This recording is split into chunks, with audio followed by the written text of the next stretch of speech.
Welcome to the Cartridge Connection Podcast, the show that brings retro gaming out of the dusty bins and dirty containers and back into your living room.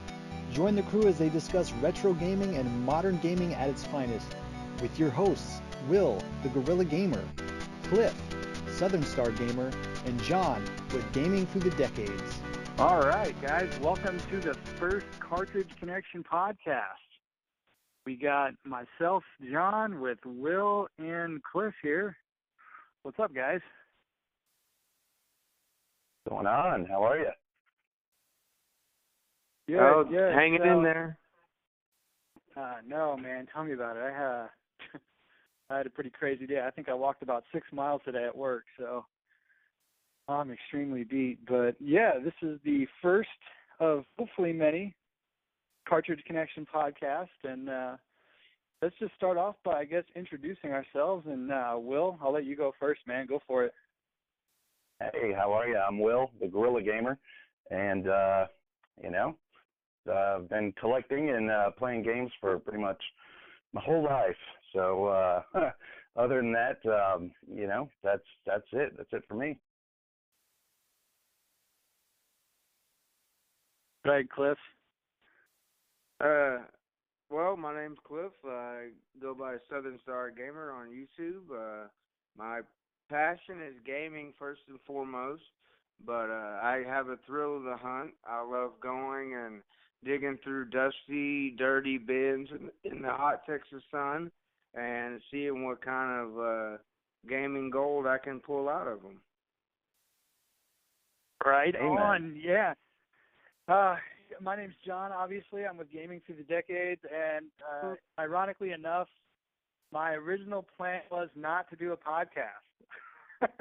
And my theory was everyone's got a podcast, and, what's just another podcast of, hundreds, but Will and Cliff are two awesome guys, and I think this will work out great for us. We all have pretty much the same passion when it comes to video games.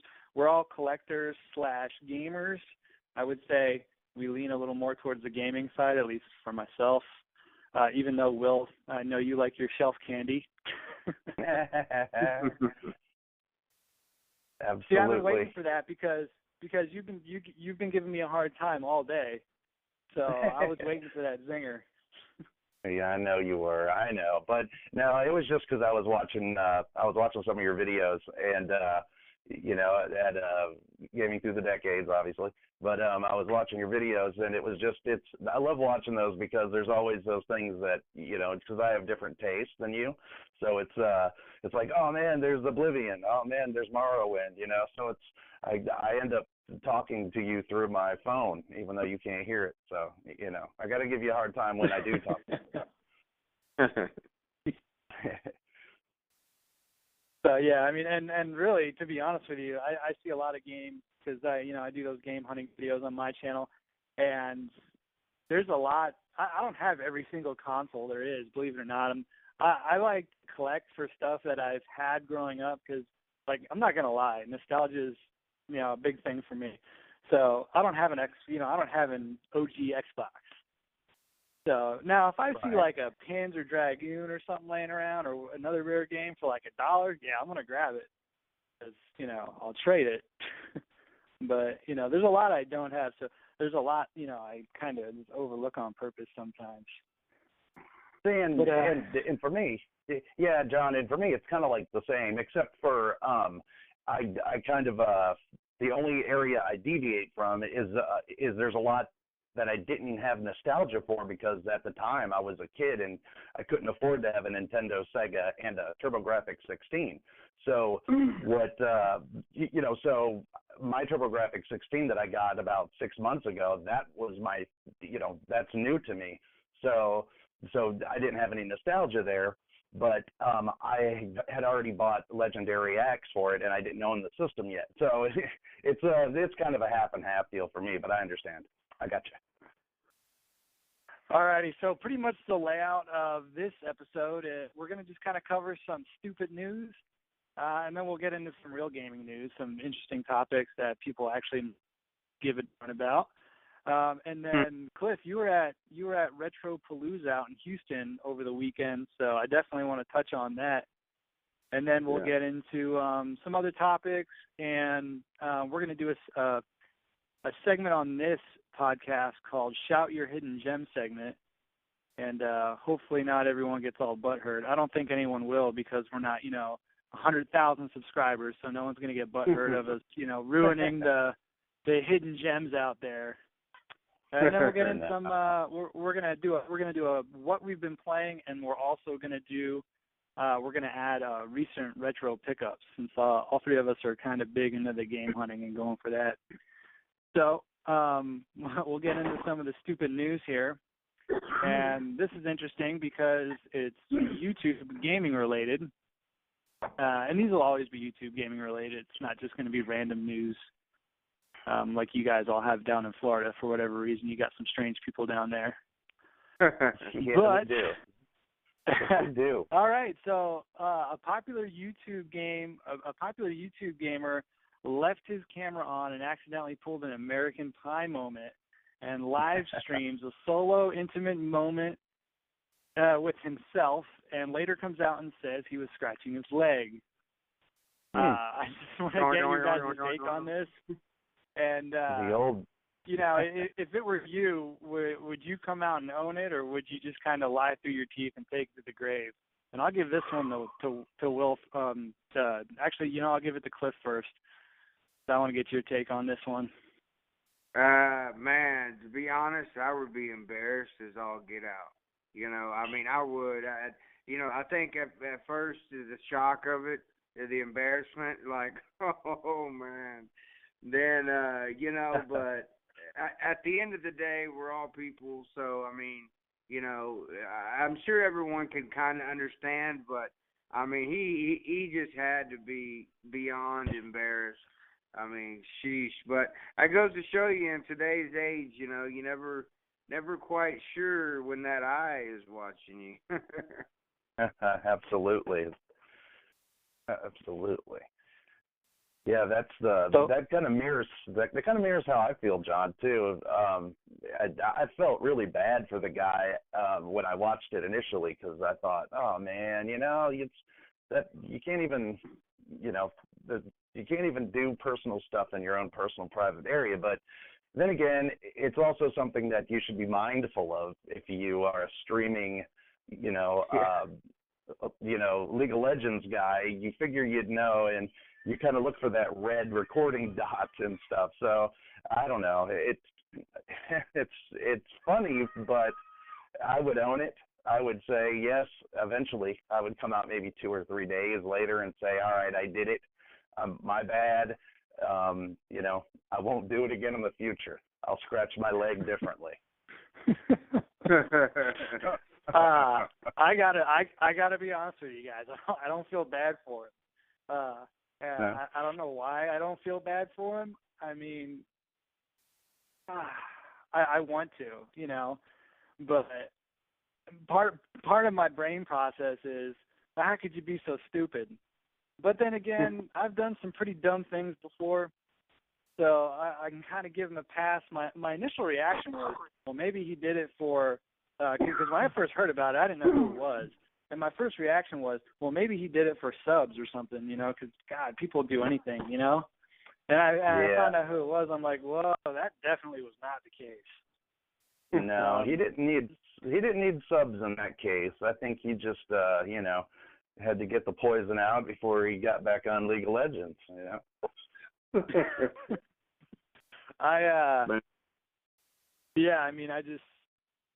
I think it's funny, personally. A lot of people are saying, well, after, everyone's talking about it now, after everyone was saying 2 weeks ago about there's too much YouTube drama, and I'm thinking, this is kind of different. This is funny. If it were me, I would probably own it too. I'd be like, yeah, you know what? I did it. So what? You all do it. And, hey, it happens. So I don't think it's going to ruin the guy's reputation. It is kind of funny, though. Yeah. At least it gave everybody a good laugh, and hopefully, it didn't cause him no permanent harm, and we can all have a laugh and go on down the road. There you go. That's kind of how I figure it should go. Just you know, we can't beat a dead horse for too long. You know, No. it's funny. We'll move on, kind of thing. But it just for the next couple of days, it's funny. Alrighty, so on that note, we'll kind of get into some actual gaming news. What was it, like a week ago? I guess the NX came out, and they said a lot. First thing they said was the release date for the NX was going to be March of 2017, which I think a lot of us did expect.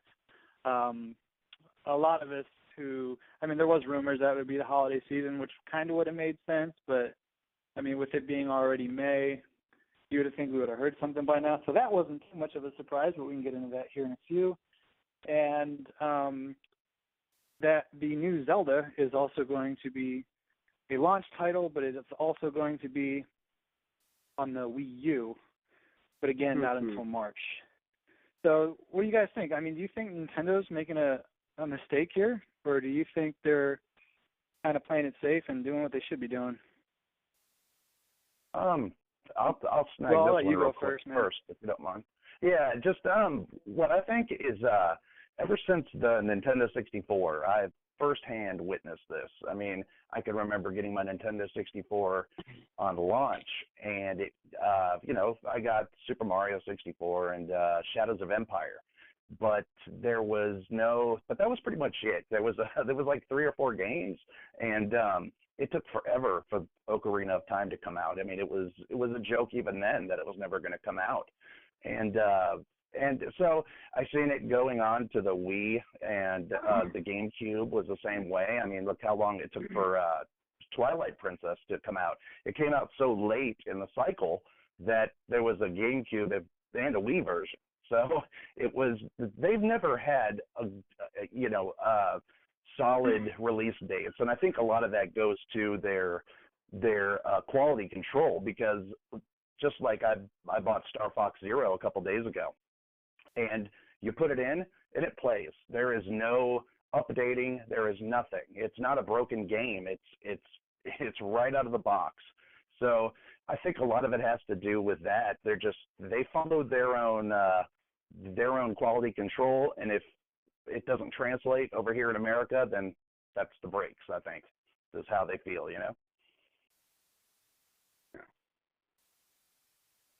It's good, man. What do you think? You know what? I was just thinking about this. When the Wii U launched, everybody was looking forward to it. Nintendo said nothing. The life cycle dragged on, and I just kind of thought about this, how they, it seems to me that Nintendo is dragging the proverbial carrot in front of the horse. Everybody's looking for Zelda. It's nothing. It's coming, guys. It's coming, guys. Just hang in there. Oh, wait a minute. It's not there. A lot of people bought the Wii U on the promise of a Zelda, and it seems to me that, excuse me, it seems to me that they're just in a state of I don't know, a state of disarray almost. They've been losing shares over a long time. They're not the powerhouse that they used to be in gaming. Even some of their diehard fans are becoming disenfranchised, and a lot of people feel like they should have came out and spoke on this sooner. That they knew full well for a while that the NX was planned and that Zelda wasn't coming out when people thought. But I don't know. In the long run, I hope it's a good Zelda for the people that waited all these years to get it. That's pretty much how I feel about that. Yeah, I look at this 2 ways.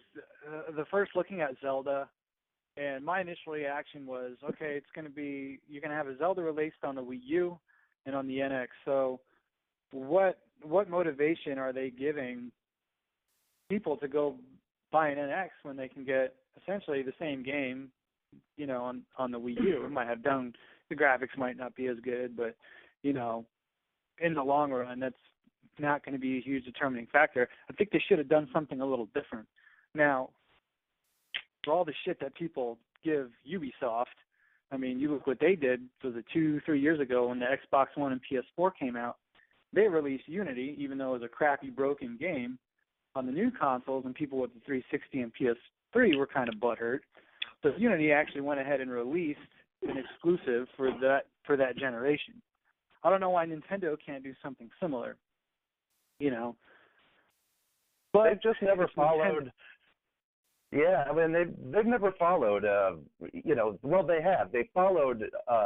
You know, the same type of thing because they know that. You know, which goes back, like I said, to the Nintendo 64. But I guarantee you, whenever Zelda does come out, there will be a line of neckbeards as far as the eye can see. So it's not gonna deter them for making those types of decisions in the future. You know, it's supply and demand, and I guarantee you there will not be enough Zeldas to stock on the shelves. There will be, because that also seems to be a Nintendo thing. Whenever certain, you know, whenever new systems come out, there was a hard time finding Wii titles for a long time just because the system was niche and grandmothers were playing it, you know, and there were certain games that you had a hard time finding. Yeah, I just don't. I just think that what would they had to incentivize people? If they got a Zelda, say 6 months before the NX launched, then they know good and well they wouldn't have a carrot to dangle in front of most gamers' faces, because that's pretty much they held Zelda hostage to put NXs. I'm just going to come out and say it. I think they've done that. You know, I mean, I'm not saying that I don't have inside sources, but I mean, I'm just going to call it like I see it. I feel like they withheld Zelda to push NX consoles. You could be absolutely right about that. Well, I mean, yeah, you could. The way it looks, you know.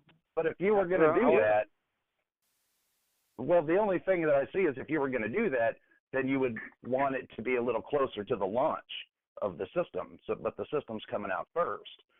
So it kind of, I mean, you know a Zelda title is going to come out for a Nintendo machine. You know a Mario title is going to come out eventually. You know, there's certain IPs that they own that you know they will see the light of day on a new platform eventually.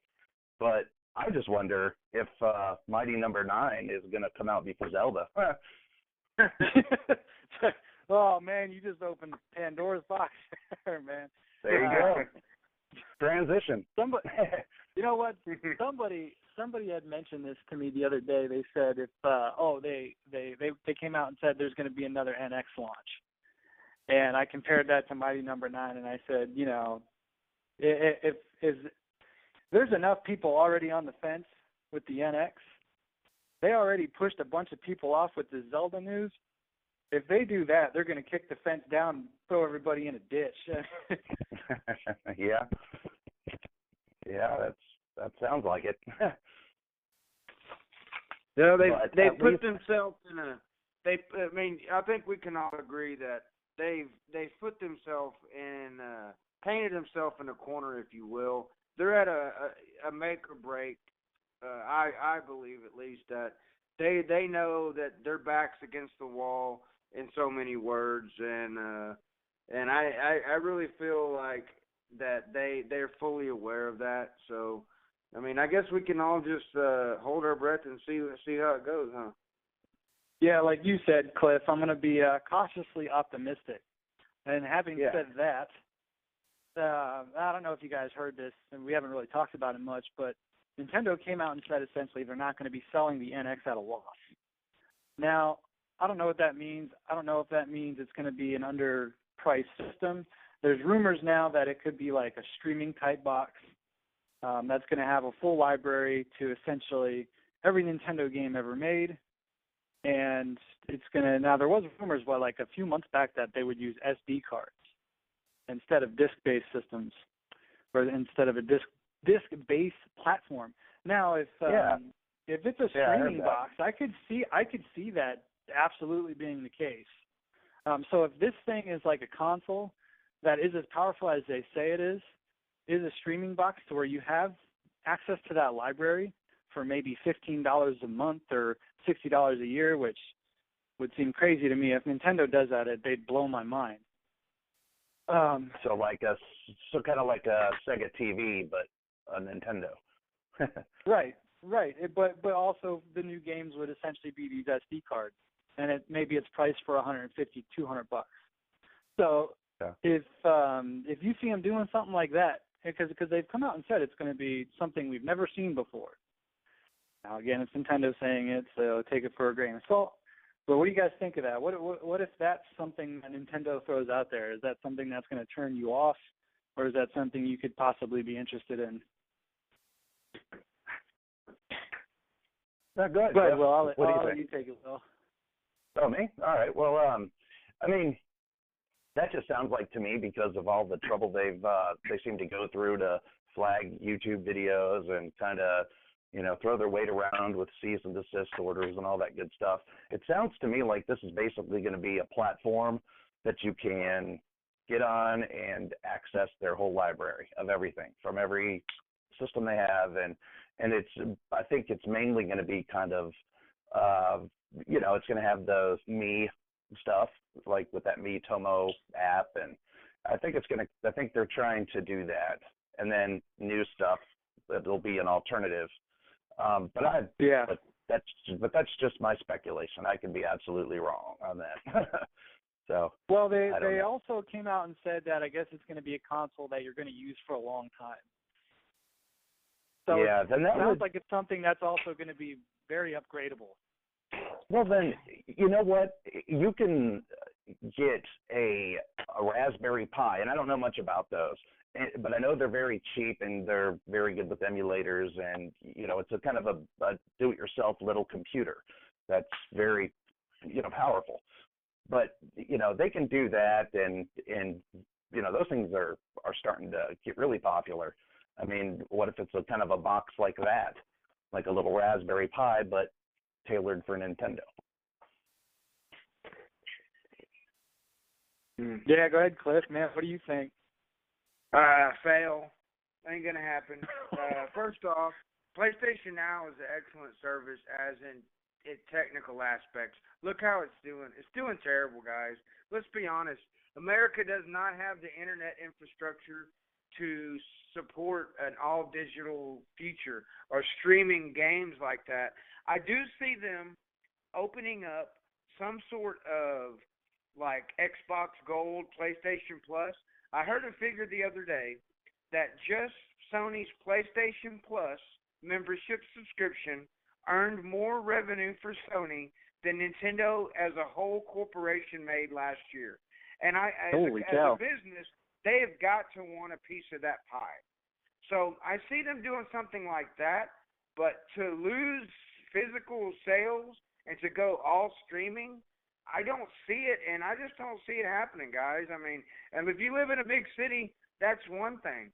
But let's be honest. There's a large portion of this country that's still rural, and the internet infrastructure here doesn't support it, and I just don't know if everyone's ready for it, honestly. Well, I do have to tell you, I have a PlayStation Now. I subscribe to it because I just so happen to live in an area that the internet is fast, and I love that. It's worth the $20 a month to me because I mean it has so many games on it, so much content. So there are a lot of people in rural areas, but it got me to subscribe to it. So I mean. I don't know, man. There's also, you got to figure, these big cable companies are pushing data caps, and streaming services take up. I think physical media sales still take up 60%, 70% of new game sales. I just don't see them going full streaming. But when it comes to Nintendo, we've all been surprised before. What do you think of them using the SD cards though as their physical media for their new games? So I mean, because I kind of think that's what they would do. They would essentially, the SD cards would be your physical media for the new games, but they'd also maybe they would give you full access to their entire library for with a subscription service, or maybe they would just kind of expand on the virtual console. Well, I think Nintendo is scared to death of somebody burning a copy of a game. They've gone through, they had to kind of lose that with the Wii and the Wii U, but they kept steady, from the cartridge on the N64. They did that to prevent piracy, and the smaller discs on the GameCube, that was to prevent piracy. So I don't think they're going to go to an SD card, to be honest with you. It's too proprietary. It's too easy for people to take advantage of and pirate games. Nintendo will not allow you to pirate their games. Yeah. I guarantee you. It'll be for Will's right. If they do something like what the Vita carts are and the 3DS carts, there's pretty much no doubt it will be a proprietary Nintendo design. I have no doubt about that. But so kind of like an SD type thing, but because I don't think it'll be a disc-based media. But yeah, I could definitely see them doing a proprietary thing. Absolutely. And now, you guys mentioned. Go ahead, Will. Yeah, I just want to ask you guys this, which I don't know, just because I haven't followed that part of it. But is it ruled out completely that it doesn't have anything to do with virtual reality, like the HTC Vive or the Oculus Rift? I can't answer that, Cliff. I don't know if I don't know if you've heard anything. Yeah, I remember.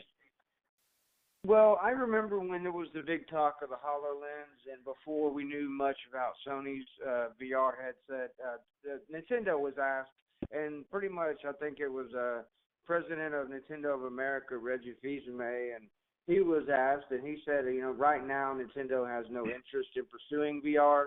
If they do, I think they're keeping it under wraps. They're going to kind of probably hold a wait-and-see type attitude because, let's face it, I think they're carefully planning every move, probably more carefully than they ever have. But what do you think about that, John? It wouldn't surprise me. Man, I don't know.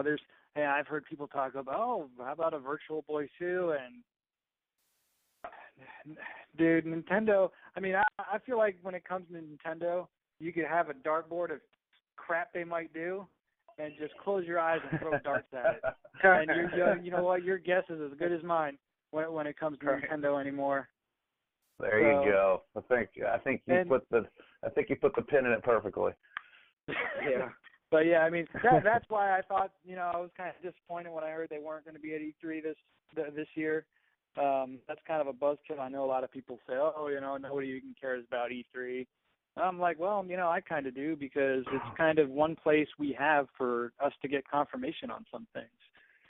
So, everything else, Yeah, they have one that's over there that they kind of treat like the Japanese E3, the software convention. I can't remember what it's called exactly. Yeah, it's in Tokyo. Yeah. Yeah, Tokyo Game Show. Yeah. Yeah. So they will. I think if they're going to unleash anything, it'll be at that. I don't think they're. Right. E3 is more of an American type thing. I don't think they even entertain E3 very often. Yeah, you might be right about that. I don't know, but anyways, I think we can kind of all agree on that. Our guess is as good as the next person's, and until we hear for something official from Nintendo, it's all just one big, guessing game. Word up. People a lot of us, like Cliff said, will just continue to be cautiously optimistic. Yeah, so, that is a good way to be. All right, hey Cliff, so you were at Retro Palooza, was it last weekend, right? I guess that was their first trip to Houston. How was it, man? What could you tell us about it? It was great. Yeah, it was their first time in Houston, and they just confirmed yesterday, I believe it was, that they will be coming back next year. It was great. It was really nice to see the retro gaming community in one place all together, having panels, playing games. They had arcades set up. They had probably 30 different consoles set up where you could just walk up and play some games, hang out. There was vendors, one vendor from Washington State all the way down to Florida to California. Everybody kind of came together. There was quite a few large gaming YouTube channels that were there, and it was really nice. It was well put together, and we had a really, really good time. So how many chode rounds were given? Oh, there were plenty, and the Neckbeards flowing. Will, awesome. Explain to everybody what a neckbeard is. Oh man, you're gonna get me in trouble with a whole community of guys who don't even know they're in a community. No, it's just it's your big devout hardcore gamer who just kind of who's lets the hair from his sideburns and neck kind of intrude down to the double and possibly triple chin, and so eventually there's no neck. It's just a big beard. When I think of a neckbeard, I don't know if you guys have seen that South Park episode. It's a World of Warcraft Exactly. parody. Have you guys seen that one? Yes. And you have that guy who's like a ultra level 2000 or whatever. I've never played the damn game, but he's killing everybody. And everyone's like, "Who the hell is this guy?" And they pan out to him, and it's some big fat guy with Doritos. And he's there. That's exactly who has the deck of magic cards, the deck, the wrist protector. He's got the Crown Royal bag full of Dungeons and Dragons dice, always on the ready.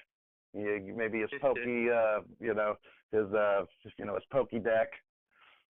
Never know when you're gonna have to do a roll for a saving throw, huh? That's the thing. You never know. There could always be a backstabber or versus a staff. And the short around. Go ahead. I'm a neckbeard without the neckbeard. I'm a dork in all those same respects. I hate to say it. I love Magic and Dungeons and Dragons and stuff like that. But anyway.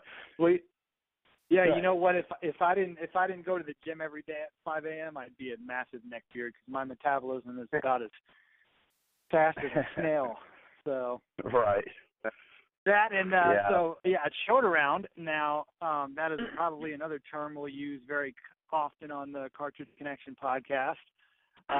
Is giving an expensive gaming item to a popular YouTuber for airtime.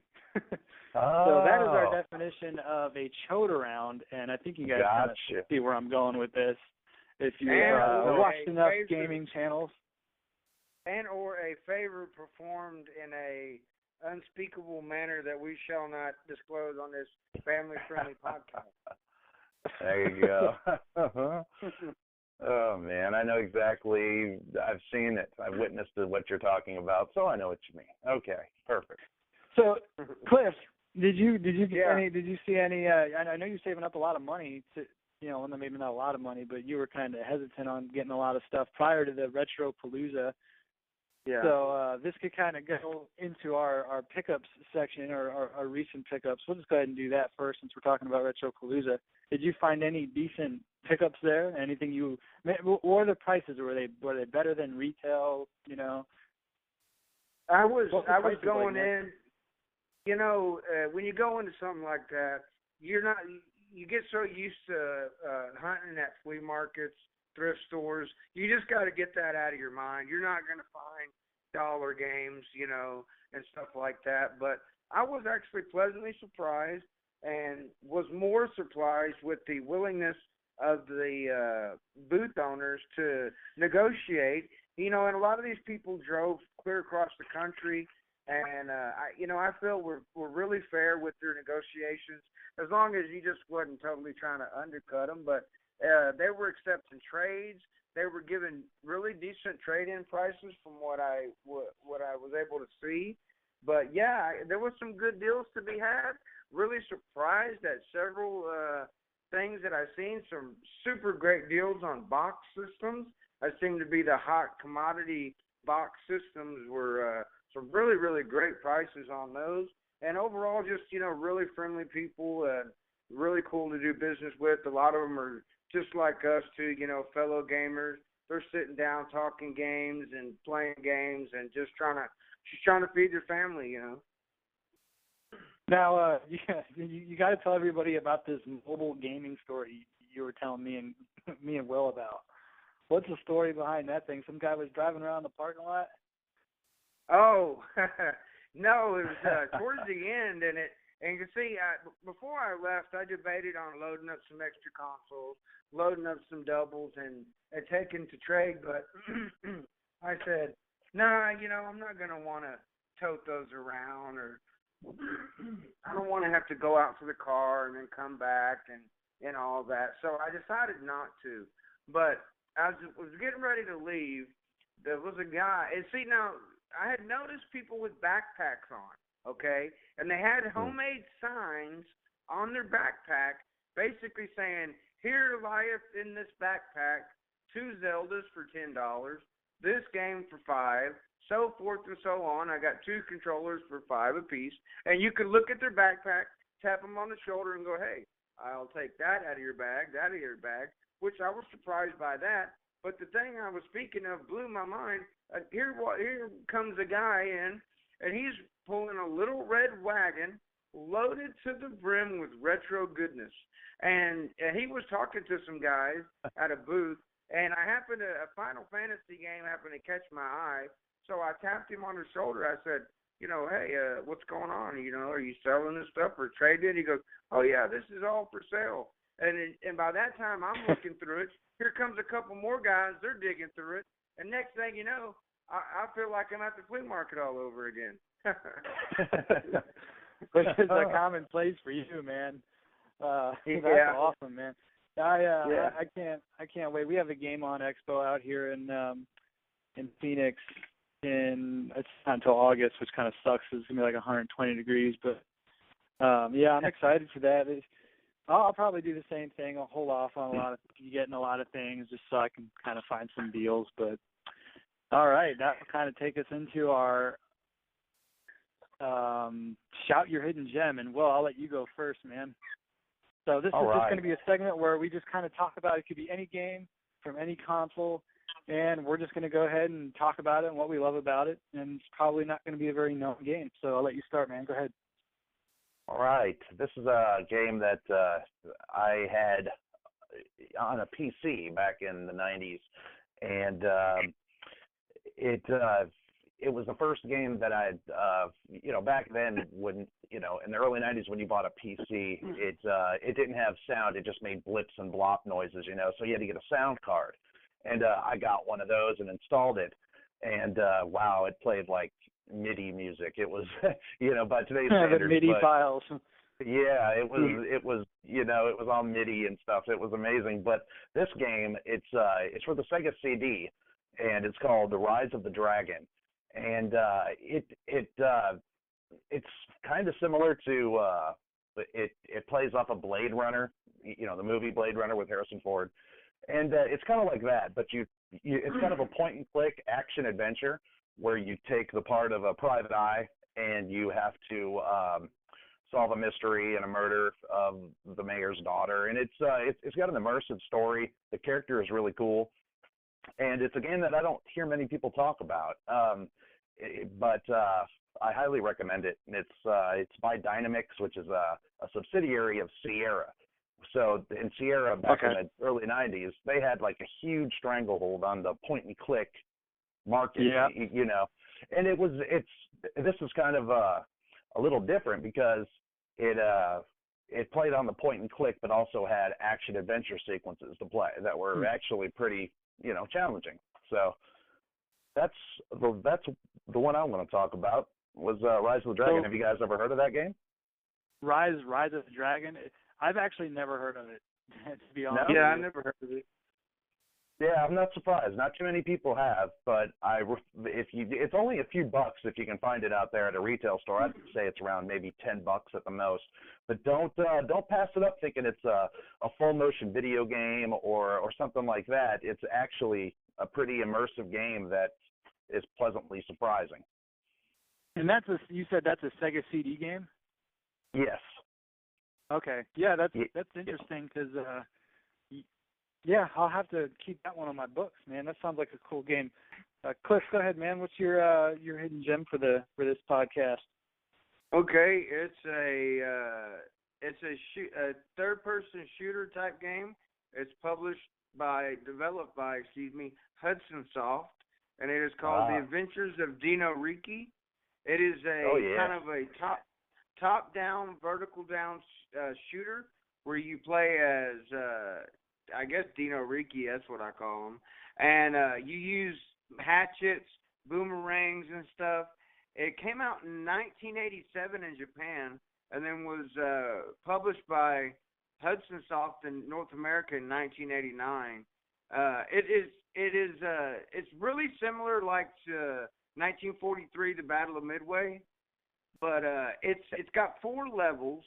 And each level is split up into like 3 sections, I want to say.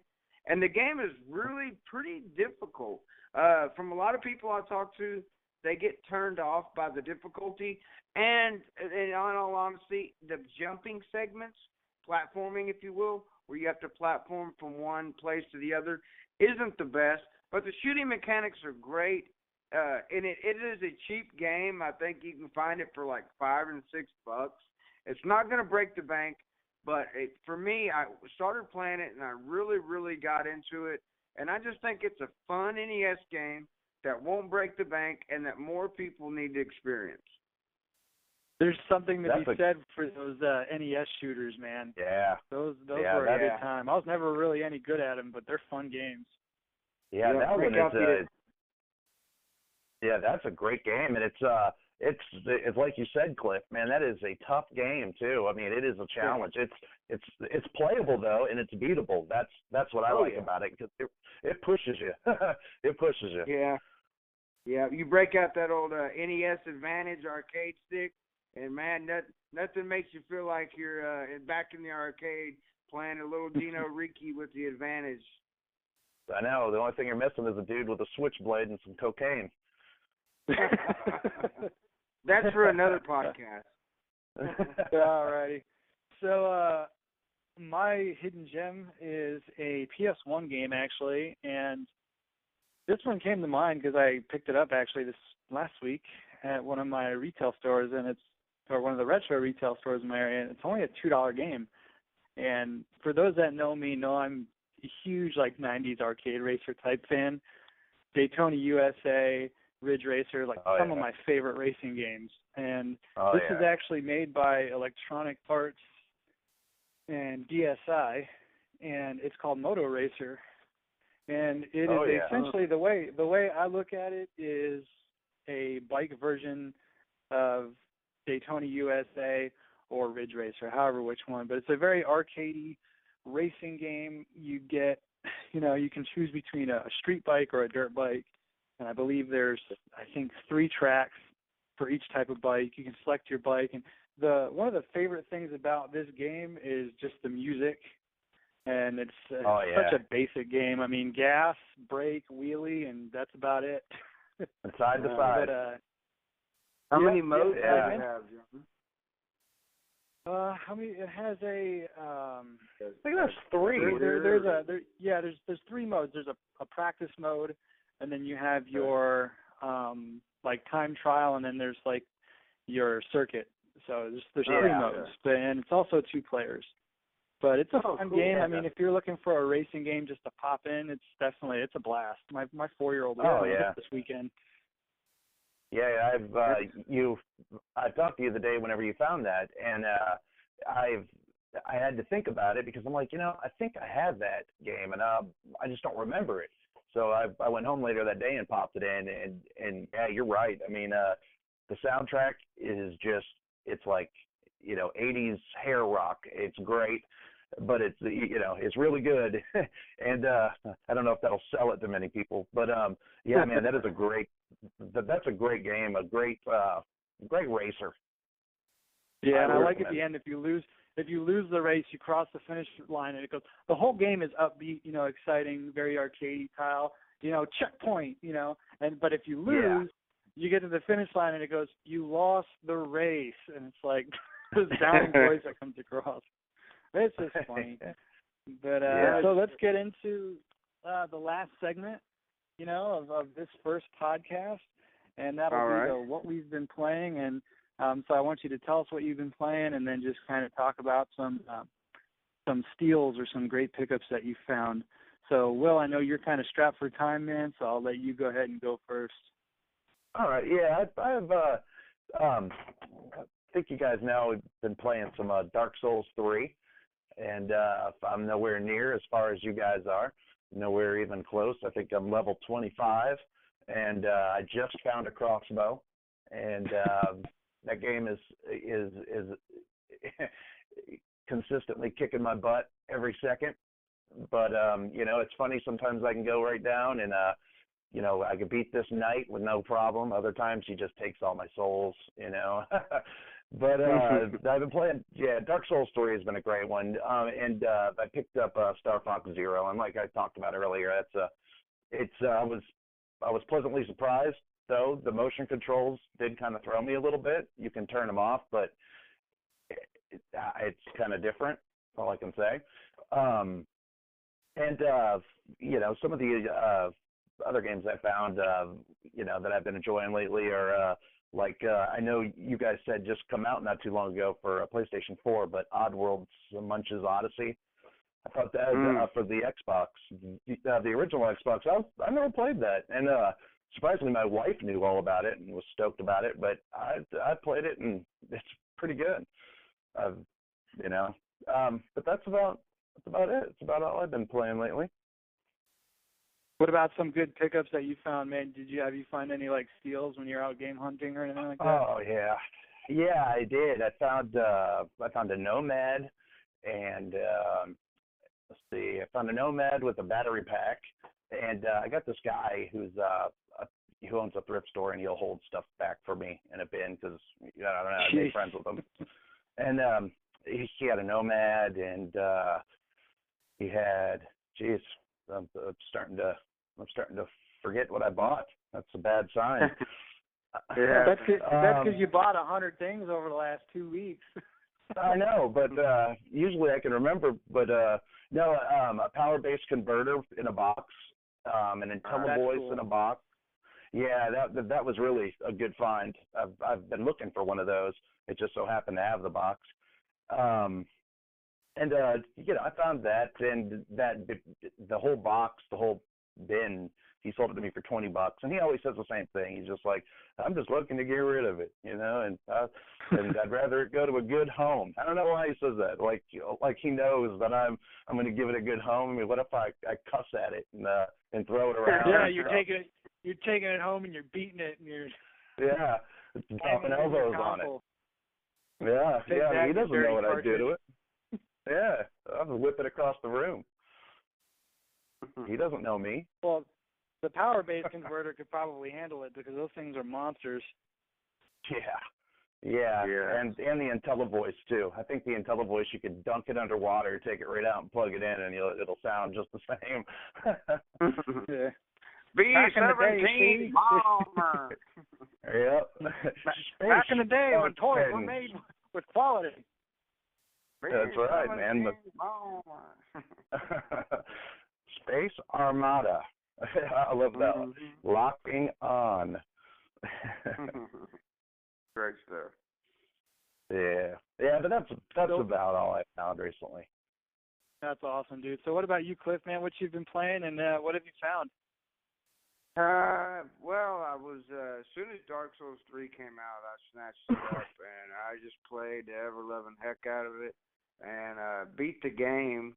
And oddly enough, I lucked upon it, and I got supposedly the good ending. The Lord of Hollows.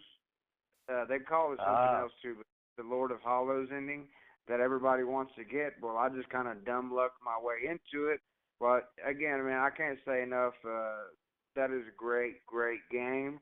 But upon completing that, I jumped back on Divinity Original Sin Enhanced Edition, which is a top-down isometric RPG, and it is very, very excellent game. You get I've got to get that.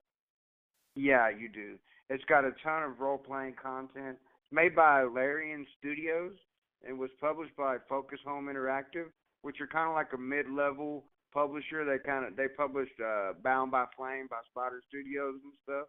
But after playing some Divinity, I'll usually pop in and shoot 'em up. Maybe play a little Dino Riki. Also, over the weekend at Retro Palooza, I picked up a 150-in-1 NES cartridge loaded with a ton of great games on there. And last night I grabbed my advantage to play some little bit of Mighty Final Fight, which is an awesome beat 'em up on the NES. So you just kind of supplementing Divinity Original Sin with the beat 'em up or a shoot 'em up.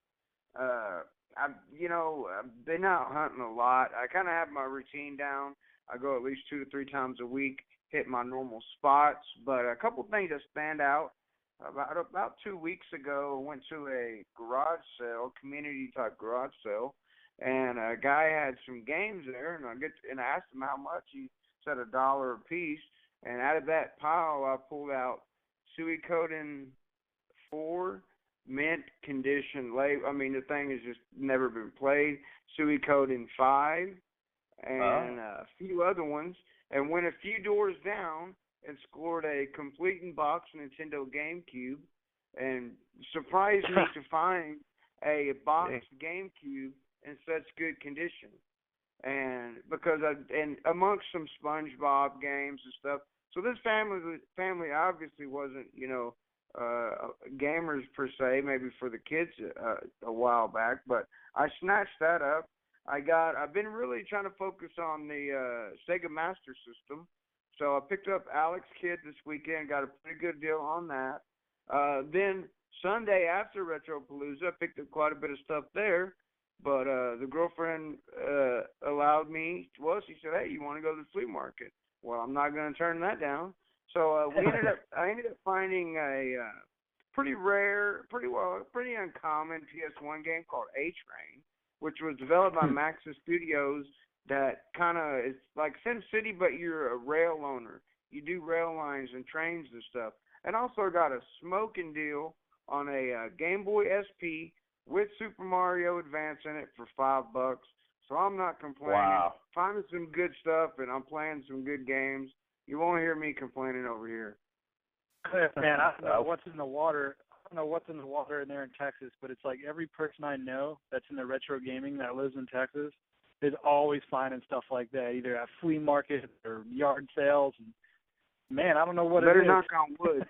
Don't jinx me. Yeah, but that's insane. Because you were talking about that earlier, how everybody was real nice and everything at Retro Palooza and everything, and that just seems, like I was telling you guys, I was in a touring band for a long time, and I traveled in Texas for, almost 3 months. I was in that state at one time, and went to everywhere from Corpus Christi to Austin to the DFW area to all the way down to Mexico. And that's a pretty consistent thing there is you got nice people there, and it seems like everybody is kind of a fan of video games in some way or another, because there's a huge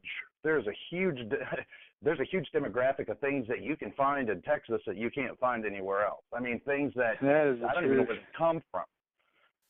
I mean, prototypes, and you had a lot of companies that were out there, Texas Instruments, and a lot of semiconductor companies. So there was a lot of prototypes and a lot of things that were born out there. So pretty bad. You get old TI calculators, man.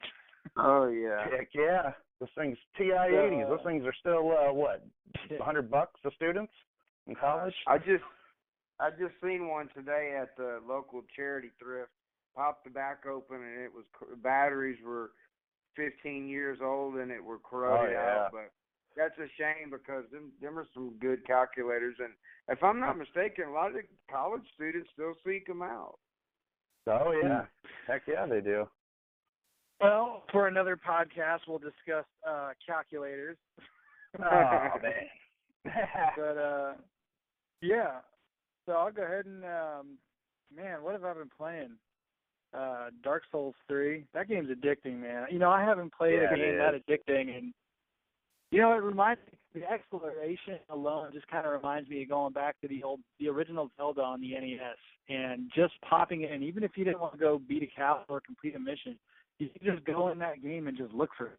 Maybe I missed something here, maybe I missed something there. And you could throw it in and it can be casual like that. Or you can sit down and say, I'm going to get to this point and I'm going to, you know, beat this guy. So that game is fun. So I've been playing that. I just beat the first Lord of Cinder 2 nights ago. And, man, when it comes to beating a boss, that's a game where you beat the boss and you get up and you do a little jig and a little dance and you start screaming in your house. Yeah. But, yeah, so I've been playing that. I picked up Lamont of Innocence over the weekend, last Friday, so I've been playing that a little bit.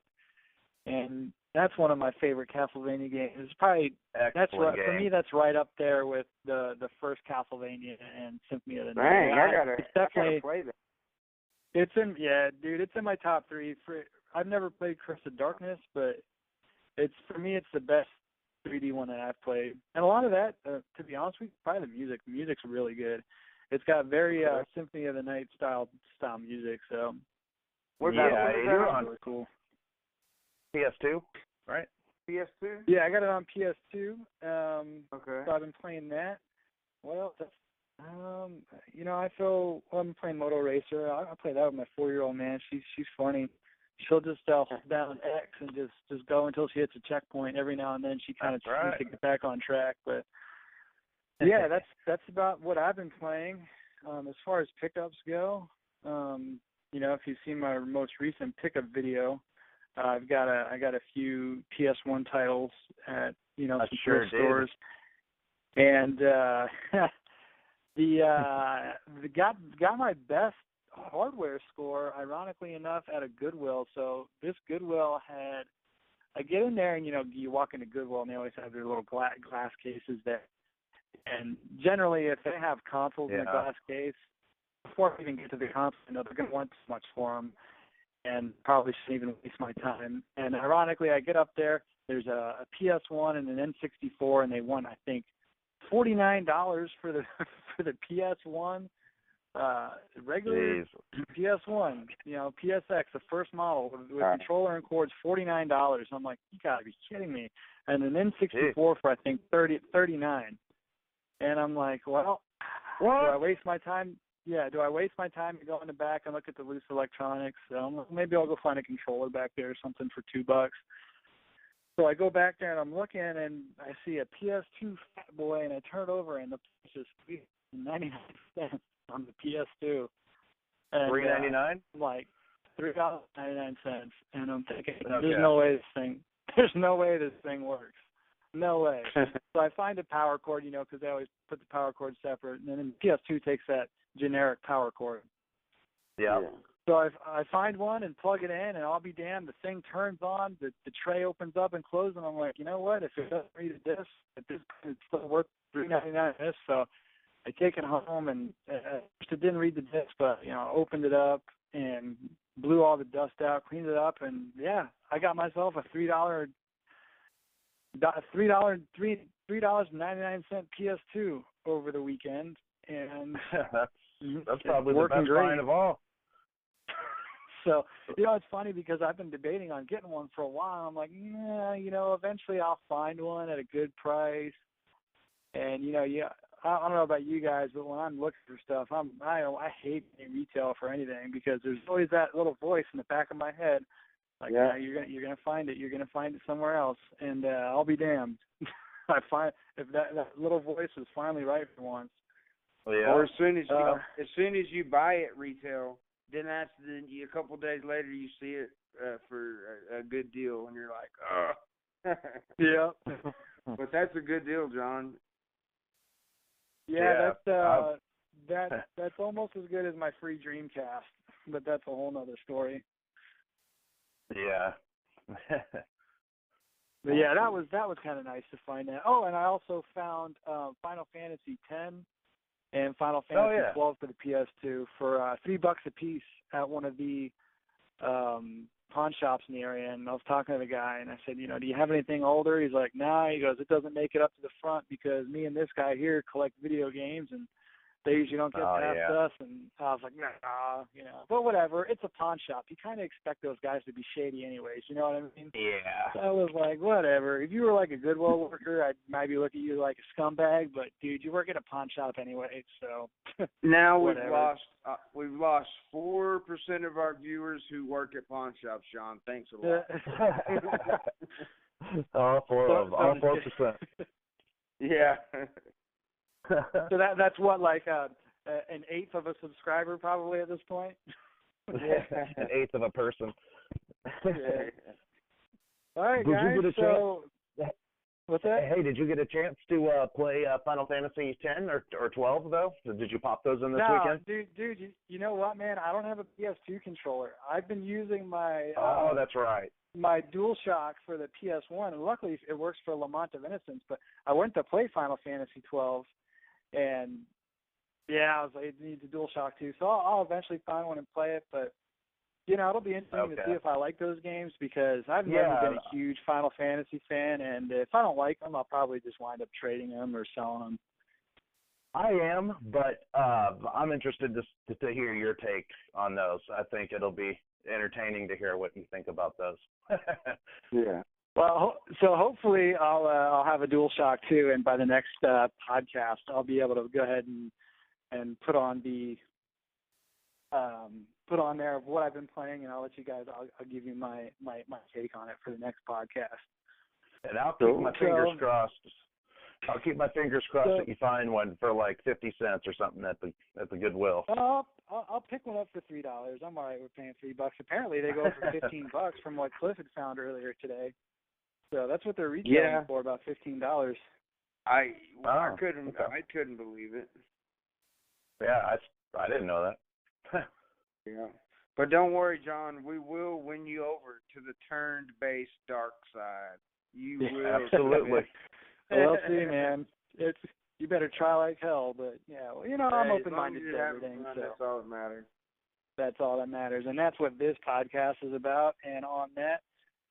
That's the first episode of the Cartridge Connection podcast. So I just want to thank Will and Cliff and, everybody who's going to listen, watch, subscribe, like us in the future. And, please leave your feedback in the comments section because this is our first episode and we welcome constructive criticism. So absolutely. With that, do you guys want to add any final words before we jump out of here? No, I just want to say thank you, John. It's been awesome talking with you, and thank you, Cliff. Yeah, thanks for this good time, guys. It was good to chat. I hope everyone out there enjoyed the podcast.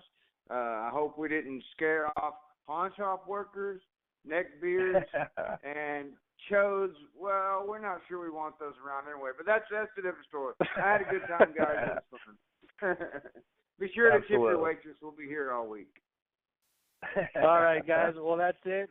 Thank you for listening to the first episode, and we'll see you on the next episode of the Cartridge Connection podcast. Take care, guys. Adios.